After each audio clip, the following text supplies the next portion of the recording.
Sounds like you have your weekend rotation set and going to go a little lefty-righty. Lefty, is that the way it's going to go? Yeah, that's the way it's going to go. You know, we're going to go with Barnes in game one. I think Barnes is a tremendous competitor.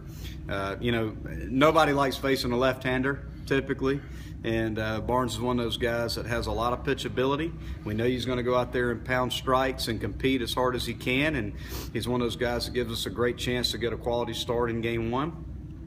So we're going to go with Charlie in game one. We're going to go with Clade in game two. And we could have went either way. I mean, we could have went with Clade in game one, Charlie game two. I don't think it would have been that big of a difference. But, you know, we wanted to try to split the lineup a little bit and go lefty then righty. And then we're going to go with Jake Higginbotham on Sunday. You know, Higgy's a very talented freshman. We feel like for him to be where we want him to be, we got to throw him in the fire and start him. So, and I think it really sets up our bullpen very well. Gives us multiple options, left-handed and right-handed out of the pen. And and I think that could be a strength of ours early is our bullpen as these guys continue to develop and get more comfortable pitching out of the pen. You know, these three guys starting really sets up our bullpen nicely. Got to have somebody come in bottom of the ninth. Who's it going to be? Do you know that yet? Bostic. Yeah, we're going to go with Bostic. Bostic will be our closer. So we'll go to him in the ninth inning. Again, you know, you want power stuff at the end of the game. And, you know, Bostic gives you a guy that's been up to 93, 94 miles an hour. He's left-handed. He's got a plus breaking ball. He's an experienced guy. So we feel very good about going with Bostic at the end. When you look at the scrimmages over the last few weeks and you look at Charlie and Clay, have they been pretty even with the way they've pitched? Yeah, they have. I mean, it hasn't been, again, we debated, you know, a little bit about which way we wanted to go, and I think all of us felt pretty good either way. I didn't think there was necessarily one reason to go with Clay over Charlie or vice versa outside of, I just think when you set up, you know, for the weekend, if you're facing a lefty, then a righty, then a lefty, as opposed to a righty, lefty, lefty, you know, I think it can do some things to the lineup a little bit. It gives them a little bit of a different look from one game to the next and then back to the lefty by going lefty, righty, lefty. We could have went either way. I thought they were 1A and 1B, so to speak, and we just decided to go with Barnes in game one, just again to potentially flip the lineup a little bit and give an opponent different looks each day. You figured out left field, right field, first base?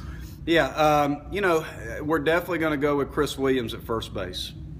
We feel like Chris is a guy that gives us a pretty good defender at first. He's a middle of the order type hitter. He's really hit the ball well in the preseason. So Chris will play first base. And I think the domino effect will depend on what we do with Roman. You know, if we play Roman in left, it opens up an opportunity for us to DH a Robert Jolly. You know, Robert obviously gives you quality at bats in the DH spot. We all know how good a hitter Roman is. If we DH Roman, then it opens up some opportunities for us to put some guys that are more defensive.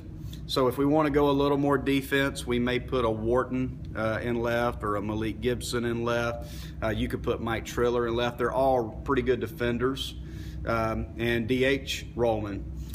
Or we could go Roman. If we want to go a little more of an offensive lineup, we could play Reed in left and DH Jolly and be more offensive. So I think it's just really going to depend upon the matchup for us. If we want to be more defensive, say on a Friday night, we may go a little more defensive. And as the weekend progresses, if we feel like we need to score more runs, we may go a little more offensive and put Reed out there. Seth Burney, right? Yes. I think Beer has shown over the last two weekends that he has the potential and the ability to be a guy that can drive the baseball, that can hit at a high level. He can really throw, so and that's where he's most comfortable. We didn't have enough time to really move him around and see if there was any sort of versatility there. I wanted him to be as comfortable as possible and not throw too much at him at once, so we've stuck him in right. And Seth's hit really well. He's hit a couple home runs in the last 4 inter squads and really starting to swing the bat well. Aside from the lefty-righty-lefty, how much stock do you put in, well, this guy's the Friday starter, this guy's the Saturday? I mean, is it important? Well, here's the way I look at it, and this is exactly how I look at it. If you win on Friday night, you can win the series on Saturday if you got a really good guy going. If you lose on Friday night, you got to get right back into the series on Saturday with a guy that can win that game, so you go in Sunday with a chance to win the series. So I think the Saturday starter is extremely, extremely important in terms of how you decide to set up your rotation. If you look at teams that win a lot of games, they're really good on Saturday because, again, we're all facing the best guys on Friday night. Friday nights a lot of times are low-scoring games. One mistake and you can lose that game. You got to have a guy on Saturday that if you happen to lose a game on Friday night can get you right back into the series on Saturday. If you win on Friday night, now you're facing a guy that can win you the series on Saturday. So I think the Saturday game is a swing game. We've always looked at it as a swing game. It's a very important game. So I think the value of the Saturday starter is very important. They're all important, but that Saturday game is a big, big deal because you win the first two, you're looking to sweep on Sunday.